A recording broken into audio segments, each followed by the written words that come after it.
Amén.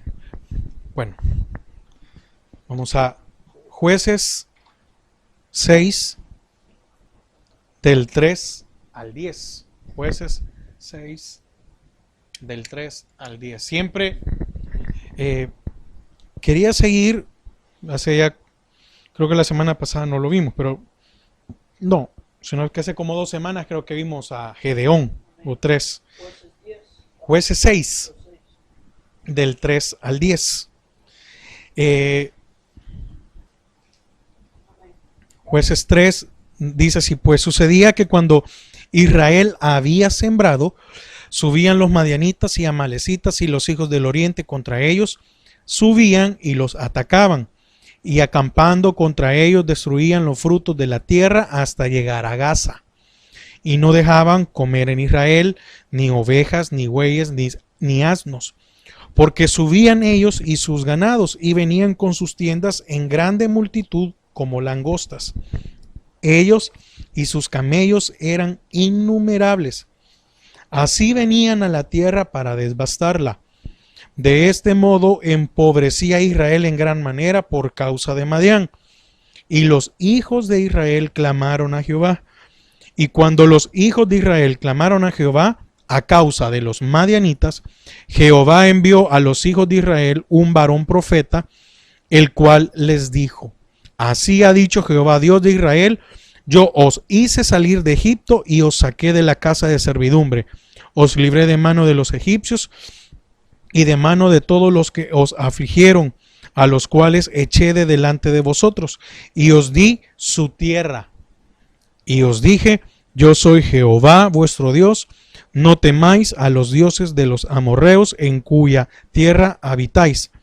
Pero no habéis obedecido a mi voz. Padre, te damos gracias esta hora.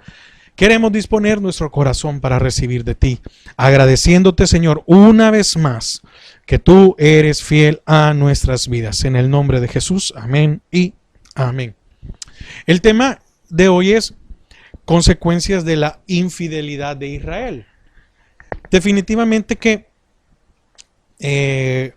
creo yo que esto queda como ejemplo para nuestras vidas. No necesariamente lo podemos enfocar únicamente cada vez que se comparta la palabra es para enfocar una área de nuestras vidas, no necesariamente, sino que nos quede como muestra de lo que sucede si nosotros en algún momento quebrantamos el pacto que se ha hecho con Dios. Entonces por eso le ponía consecuencias de la infidelidad de Israel. Israel fue infiel y esto le trajo consecuencias grandes. ¿Por qué? Porque su infidelidad los llevó a la apostasía. Y vemos aquí algo muy importante, y es que esta parte, este capítulo 6 contrasta con lo que leemos en el capítulo 5. El capítulo 5 de los Jueces es un capítulo de alabanza.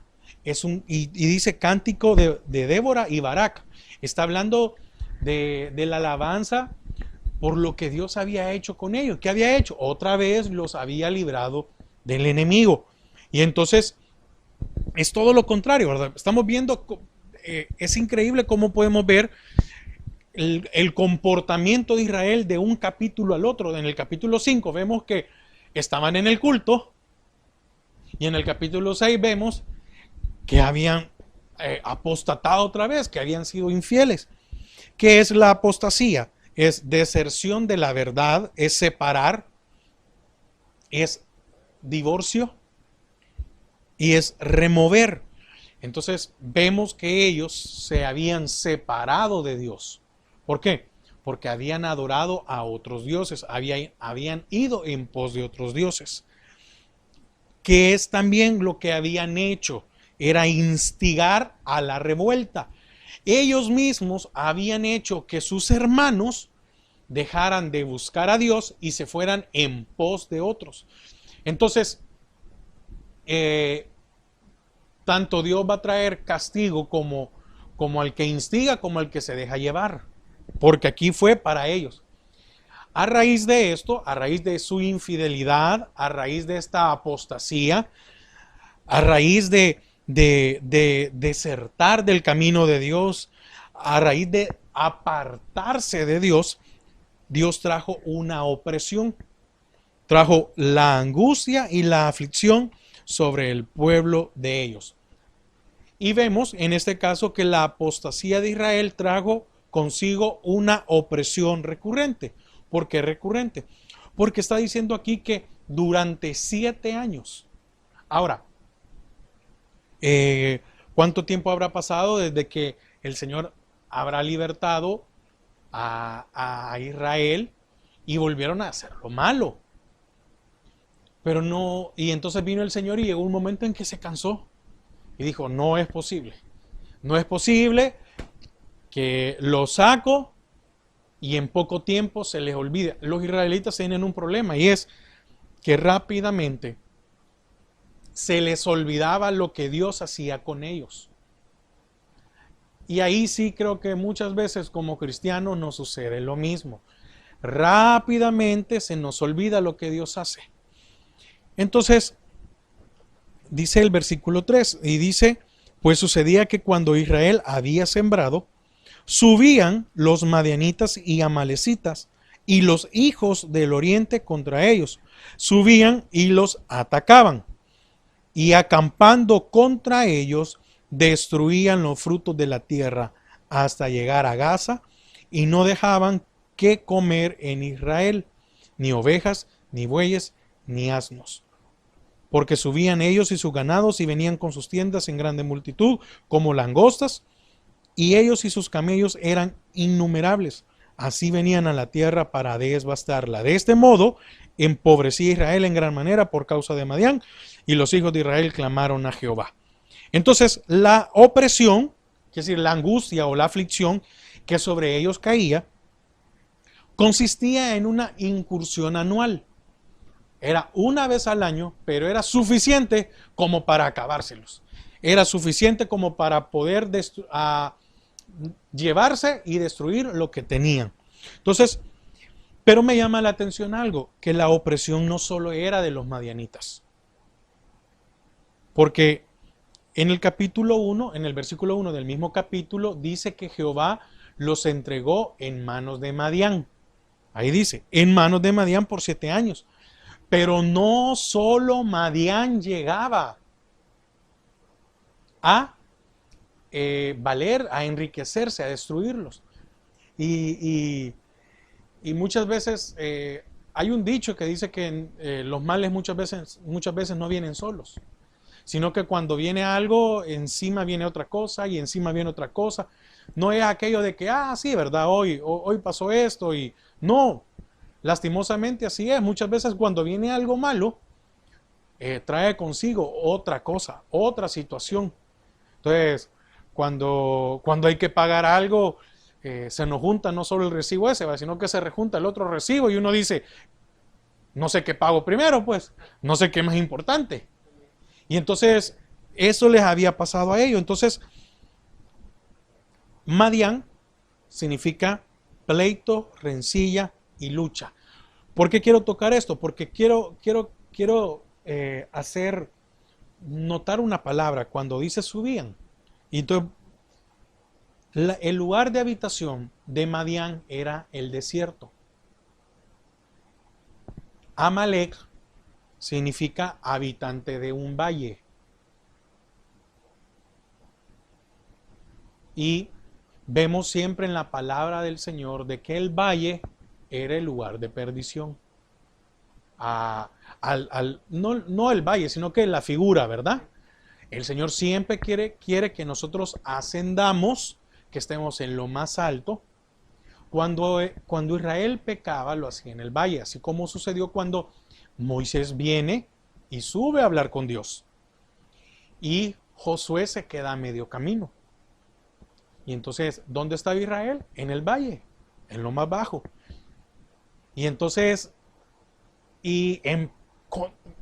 lo que me deja boca abierto en ese pasaje de la Biblia es que era Moisés, y aún viendo lo que Dios había hecho con Moisés, se atrevieron a hacer un becerro.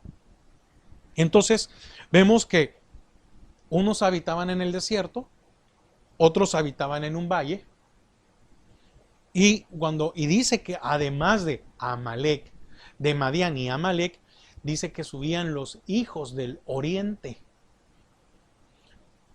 Pero no es la referencia que hacen, no solo habla sobre el lugar, sobre el oriente, ¿verdad?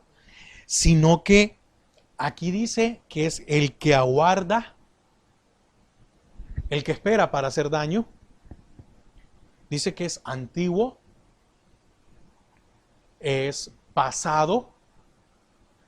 Sí. Qué increíble, porque cómo el pasado nos puede hacer pedazos, aún teniendo un presente. Y dice que también esto de los hijos del oriente es asaltar. Entonces vemos aquí que quienes llegaban eran aquellos que les gustaba hacer pleito. Madián. Madián significa el que hace pleito o el que lucha. Vemos a un Amalek que era el habitante del valle. Y vemos a aquel que aguardaba para asaltar. Entonces, es importante conocer quiénes eran esos enemigos y dónde estaban ubicados para poder entender cuando el versículo dice que subían. Y dice en el versículo 3, otra vez, porque sucedía que cuando Israel había sembrado, subían. Entonces, hoy ya podemos entender, ¿verdad? Hoy ya podemos entender un poco más el contexto, porque dice, subían. ¿A dónde estaban? En una parte baja. En Israel la tierra de Israel estaba en una parte alta, y estos desde abajo venían a hacer pedazos todo lo que Israel había sembrado. Entonces, el lugar que estos enemigos habitaban estaba por debajo de donde habitaba Israel. Entonces, en el tiempo de la cosecha, dice que subían en el tiempo de la cosecha. ¿Y cuándo se da eso? ¿Cuándo se da la cosecha? Después de haber sembrado, después de haber trabajado. Primero se trabaja la tierra porque hay que limpiarla. Hay que limpiar la tierra, hay que prepararla, hay que tenerla lista. Y cuando la tierra ya está lista, entonces se siembra. ¿Cuándo se siembra? Cuando ya se van a ir acercando las lluvias. Y entonces, esto de sembrar no es solo de venir y tirar la semilla. Esto requiere un cuidado. Significa que los israelitas tenían que estar pendientes de que si había una plaga había que eliminarla. Si necesitaba abono la tierra había que hacer. Si había salido algo malo de la planta, pues tratar de arreglarlo. Si, me imagino yo que si tal vez no había llovido lo suficiente, tenían que ver cómo hacían, de desviar de un río o hacer algo para que le llegara agua y poder que la semilla diera un fruto. Era un trabajo. El trabajo de la agricultura no es un trabajo fácil.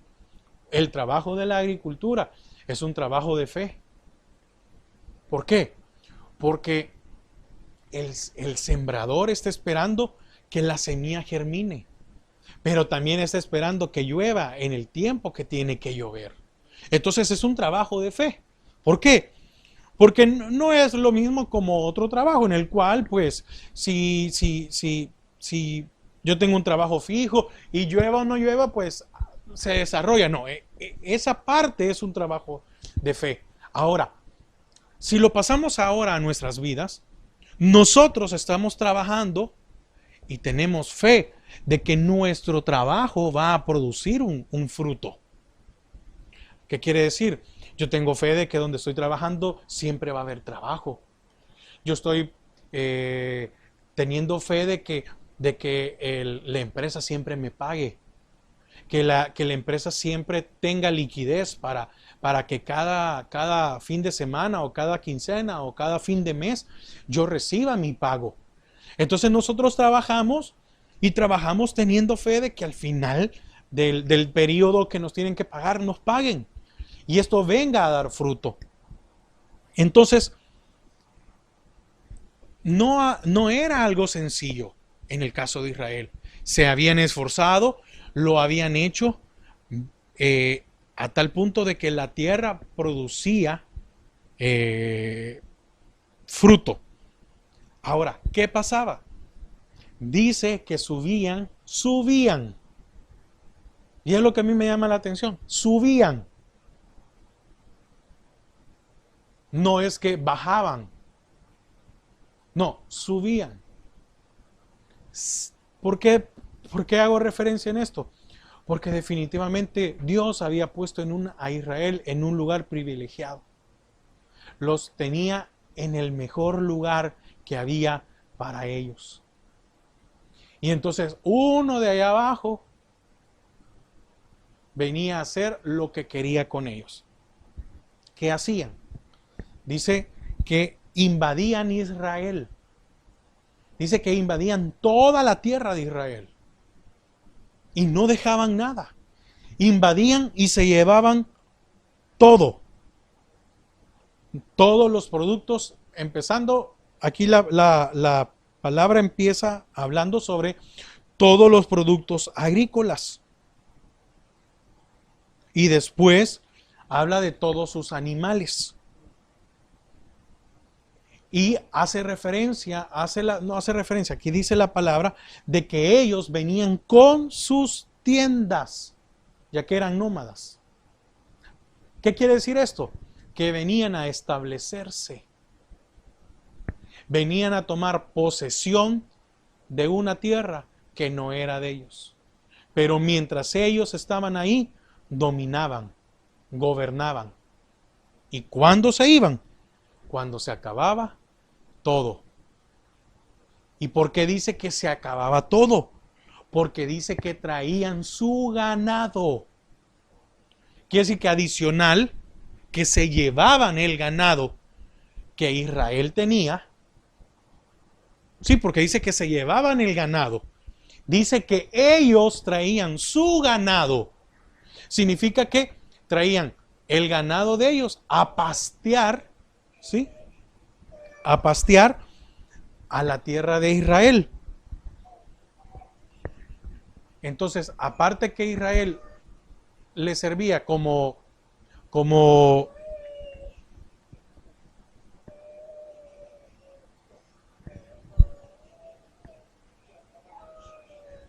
amén. Entonces, traían su ganado. Entonces, aparte que se llevaban el ganado, la tierra de Israel servía como alimento para el ganado de ellos. Y habla de algo, de sus camellos. Entonces, quiere decir que devastaban Israel.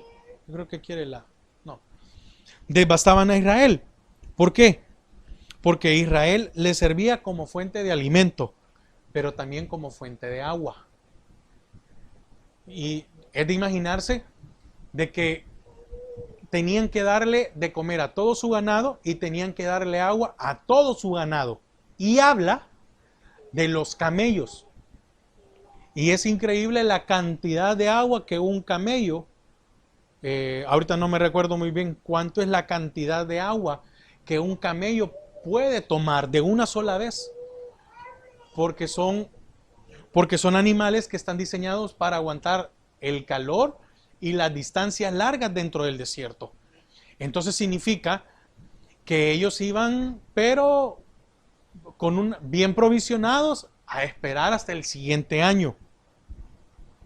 Entonces estos enemigos se iban hasta que ya no quedaba nada en Israel. Por eso hace mención de que venían como una plaga de langostas. No solo por el número, sino porque procedían del desierto y devastaban todo a su paso. Dice el versículo 5, porque subían ellos y sus ganados y venían con sus tiendas en grande multitud como langostas. Así venían a la tierra para devastarla. Entonces, con un poco de imaginación, creo que podemos valga la redundancia, ¿verdad? Imaginarnos cómo dejaban esa tierra.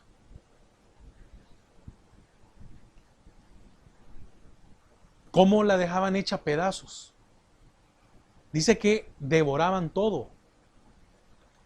Quiere decir que sus animales, su ganado se comían hasta la maleza, pues. Quiere decir que si medio había salido un palo, se acababan el palo. ¿Cómo será que dejaban las tierras donde estaban los sembrados? No creo que se las dejaban en buenas condiciones. No creo que agarraban solo el producto y así con cuidado dejaban la tierra. No, me imagino que hacían pedazos la tierra. Me imagino que quemaban, que lo que ellos querían es que Israel se muriera. Entonces el siguiente año decían, bueno, estos no se murieron, vamos a ir otra vez. Y vamos a ir otra vez. Y vamos a ir otra vez. Entonces, además de eso, se habían vuelto un poderío militar. Porque tenían suficientes hombres. Es que para poder tomar todo Israel, tomar el control de Israel, es porque habían bastantes hombres. Y en este caso, ocupaban los camellos para hacerlos doblegar. Entonces, ocupaban a los camellos como sus caballos para poder entrar y hacer pedazos. ¿Qué hacían con Israel? Doblegarlo. Y al doblegarlos, ¿qué sucedía con Israel? Tenían miedo. Entonces, tal vez esto nos abre ahora un poquito más el panorama cuando el Señor lleva a Gedeón y gana con 300 hombres. Porque muchas veces en el capítulo nos vamos directamente, ¿verdad? Sí, esto, y Gedeón. Y vemos todo el proceso de Gedeón, empezando porque Gedeón era otro miedoso. Y cómo Dios lo transforma. Entonces, ahora podemos tener un panorama y podemos ver que venían a hacer pedazos. Dice que la dejaban desbastada. Quiere decir que no se podía sacar nada de ahí. Llegaban ellos cuando ya estaba todo listo y cuando se iban es porque se habían acabado todo. Probablemente destruían las casas porque dice que le gustaba, a Madián le gustaba hacer lucha. Y a los hijos del oriente les gustaba asaltar. Un asaltante no entra ahí, ¿verdad? Con cuidado y ve. No. El asaltante hace destrozos, hace pedazos, avienta, quiebra lo que sea. ¿Cuántas veces no les habrán quemado sus casas? ¿Cuántas veces no les habrán quemado sus tierras? Se llevaban los animales y se llevaban su fruto. ¿Cuántas veces a saber si no les habían contaminado sus aguas, sus ríos? Entonces, aquí por eso es el tema, consecuencias de la infidelidad de Israel. ¿Hasta dónde había permitido Israel llegar por divorciarse de Dios? Por hacer por haber tenido una apostasía contra Dios. Israel no comprendía que sin Dios cualquiera los podía doblegar. Porque Madián, los amalecitas y los hijos del oriente los habían doblegado. Ellos se sentían que podían hacer lo que quisieran. Es como que alguien entrara a nuestra casa, ¿verdad? Y nos sacara de nuestra casa. Y aparte que nos saque de nuestra casa, somos sus esclavos. Y entonces el que está dentro de nuestra casa puede hacer lo que quiera con ellos.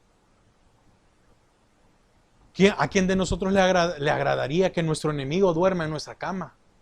Ocupe nuestras cosas. Agarre nuestras cosas y se las lleve. Y aquello que nos ha costado hacerlo, vengan y lo hagan pedazos y lo destruyan.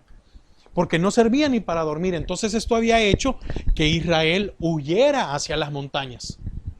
Es decir, que habían perdido sus hogares, habían perdido su tranquilidad, habían perdido su estabilidad, habían perdido su comodidad y ellos, los israelitas, no se daban cuenta, no entendían de que era por haber sido infieles para Dios. Entonces, los llevó a quedarse sin alimento. ¿El qué? La infidelidad. Los llevó a quedarse sin casa. Entonces, la pregunta es, ¿de qué se alimentaba Israel si no tenía nada?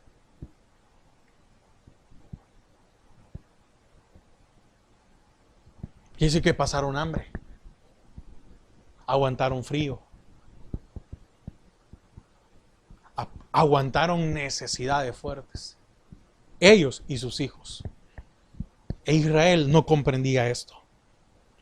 ¿En cuánto tiempo volverían a restablecer todo lo que Madián había destruido? ¿De dónde sacaban semillas para sembrar nuevamente? Probablemente de lo que dice ahí, ¿verdad? De que escondían un poco. Entonces, pero también dice que aunque los israelitas huían a las montañas, aún escondiéndose de ellos, los madianitas siempre los dejaban sin alimento. Quiere decir que no bastaba con el hecho de llegar a la tierra de ellos, sino que todavía venían los madianitas y los iban a buscar a donde estaban y a quitarle lo que tenían. Por eso es que Gedeón estaba temeroso y estaba escondido, dice que golpeando un poco de trigo. Quiere decir que aún estando fuera de sus casas, es que la infidelidad hacia Dios se paga cara. Entonces vemos aquí a un Israel que aún, es que eso sucede cuando decidimos apartarnos de Dios. Ni aunque estemos lejos vamos a ser felices. Ni aunque estemos lejos vamos a estar seguros. Ni aunque estemos lejos las cosas nos van a salir bien. El saqueo de las cosechas y de los animales era parte de la maldición de desobedecer el pacto de Dios. Dice Deuteronomio 28:33. Deuteronomio 28:33 dice: el fruto de tu tierra y de todo tu trabajo comerá el pueblo que no conociste. Y no serás sino que oprimido y quebrantado todos los días. Deuteronomio 28 tiene dos partes, y uno es bendiciones de la obediencia, y la segunda parte, que empieza del versículo 15 en adelante, se llama la parte de esta segunda, consecuencias de la desobediencia. Entonces aquí en Deuteronomio, Dios había hecho un pacto con ellos y le estaba diciendo que si oyeres atentamente la voz de tu Dios para poner y hacer todos estos mandamientos que yo te escribo hoy, también Jehová tu Dios te exaltará sobre toda la nación. ¿A dónde estaba Israel? Arriba. ¿Dónde estaban estos pueblos? Abajo. Dice que subían. Entonces, y vendrá sobre ti todas estas bendiciones y te alcanzarán si oyeres la voz de Jehová tu Dios. Entonces voy a repetir el 33 y dice: el fruto de tu tierra. ¿Qué se llevaban los madianitas? Todo lo sembrado, y destruían la tierra. Y de todo tu trabajo, casas, todo lo que se había formado, dice: comerá pueblo que no conociste. Eran extraños los que llegaban a su casa. Y no serás sino oprimido y quebrantado todos los días. Quiere decir que Israel no tenía miedo solo cuando venía el tiempo de la cosecha, sino que durante 7 años vivieron con temor, vivieron con miedo, pensando en que en cualquier momento, es que así era. Porque los hijos del oriente eran asaltadores. Por eso es necesario saber quiénes iban. ¿Por qué? Porque al que le gusta luchar, al que le gusta pelear, no es que va a esperar el domingo para hacer lucha, ¿verdad? No, es en cualquier momento. Entonces, Israel no sabía cuándo lo volvían a asaltar. En el tiempo en el cual ya estaba todo listo, es que llegaban todos. Quiere decir que probablemente, de vez en cuando, llegaban los madianitas, llegaba algún madianita, llegaba y tenían miedo. Y dice aquí, y no serás sino oprimido y quebrantado todos los días. Y dice el versículo 51, siempre de Deuteronomio 33, dice el 51, y comerá el fruto de tu bestia y el fruto de tu tierra hasta que perezcas. ¿Cuántos habrán muerto? Porque no tenían que comer. ¿O a cuántos los mataron? Y no te dejará grano, ni mosto. No te dejará alimento, o no te dejará algo con que comenzar nuevamente. No te dejará mosto, no te dejará alegría, ni aceite, no te dejará unción, se pierde.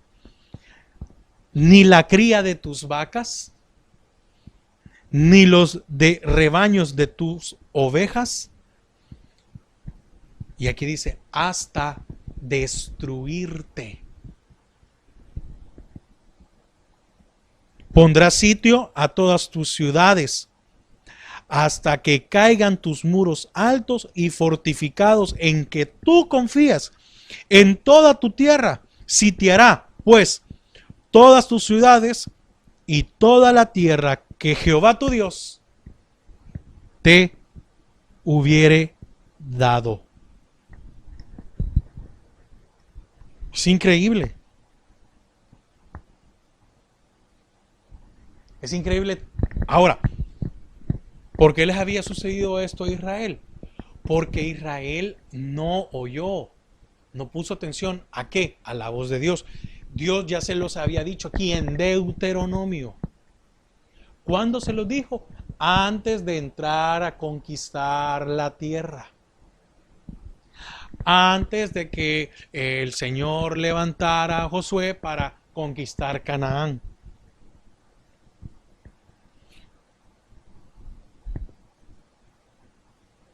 Es increíble, ¿verdad? Todo lo que ellos sufrieron por no poner atención. ¿Cuál era la economía de los israelitas? Ovejas, toros y asnos. Representaban el valor de la economía. Lo fuerte de la economía de los israelitas eran los toros, las ovejas y los asnos. Representaban la economía de Israel, lo más fuerte, junto con el fruto de la tierra.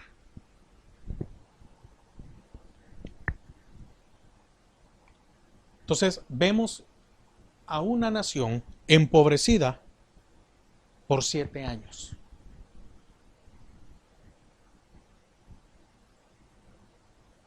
Vemos a una nación que hasta que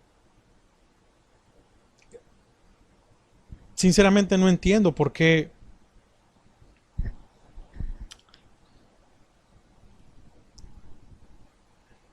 bueno, es el propósito de Dios, fue el propósito de Dios. ¿A qué me refiero? En el hecho de que uno puede decir, ¿y cómo es que en 7 años no clamaron, pues? ¿Y por qué se tardaron 7 años? Es que el propósito de Dios es que entendieran.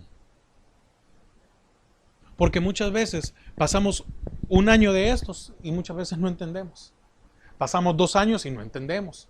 Pasamos 3 años y no entendemos. Pero aquí vemos algo. En el 8º año Dios mandó al libertador. En el 8º año hubo un reinicio para Israel. En el 8º año vino la liberación de Israel otra vez.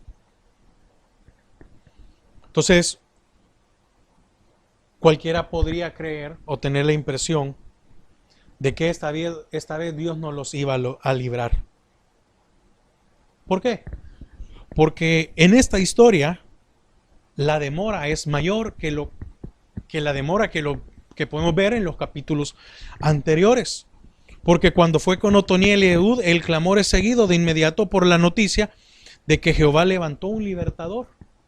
¿Por qué? Dice en el versículo 7, dice, y cuando los hijos de Israel clamaron a Jehová a causa de los madonitas, Jehová envió a los hijos de Israel un varón profeta, el cual les dijo, no mandó al libertador.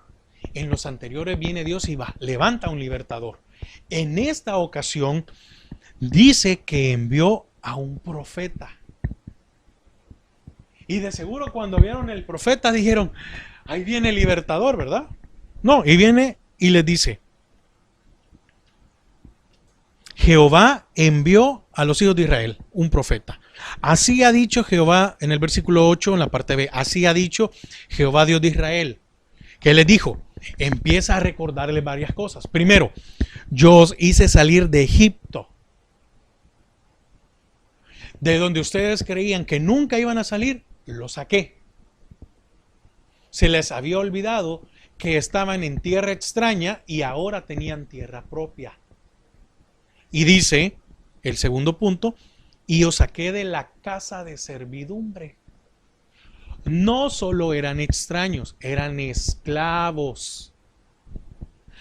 Ahora ya no son esclavos, ahora ya no tienen, primero ya no tienen una tierra extraña, sino que ahora tienen tierra propia y ya no son esclavos, son libres. Eso se les había olvidado a Israel, de que ya no eran extraños, sino que ya eran dueños del lugar y se les había olvidado que eran libres, ya no eran esclavos. Y os libré de la mano de los egipcios y de mano de todos los que os afligieron. Les está recordando, no solo Egipto te ha afligido, sino que te ha afligido varios, y de todos los que te han afligido, yo te he librado. Les estaba diciendo, no solo has pasado una aflicción, no solo una vez yo he salido a librarte, no solo yo una vez he venido a tu auxilio, sino de todas las veces que te han afligido, yo he estado para ti. Y dice, a los cuales eché. ¿Cómo es posible ahora que aquellos que había echado de delante de él, o delante de ellos, y dice, y os di su tierra? Les estaba diciendo, esta tierra no les pertenecía a ellos, porque la tierra de Canaán no les pertenecía a los que estaban ahí. Habían llegado a invadir. ¿Por qué? Porque iba a llegar un Israel una vez ahí. Entonces estos eran extranjeros. Los palestinos y todo lo demás, todos estos, esa tierra no era de ellos. Y les estaba diciendo, yo los eché a ellos. ¿Cómo es posible que ahora suban y tomen el control de la tierra? ¿Cómo es posible que yo los saqué, los hice pedazos y ahora ellos vengan fácilmente otra vez y los tomen a ustedes? Les estaba diciendo, es como cuando vemos el precio que pagó el Señor, ¿verdad? Por nosotros y nos hizo libre del pecado. ¿Y cómo es que volvemos a caer esclavos del pecado? Lo mismo. Y os di su tierra y os dije, yo soy Jehová vuestro Dios. Y dice, no temáis. ¿Y cómo estaban? Afligidos, con miedo. No temáis a los dioses de los amorreos, en cuya tierra habitáis. Pero no habéis obedecido a mi voz. Viene el Señor y antes de liberarlos, Y ese al final creo que podemos ver que siempre Dios va a permitir que venga la aflicción cuando nosotros no hemos obedecido a su voz.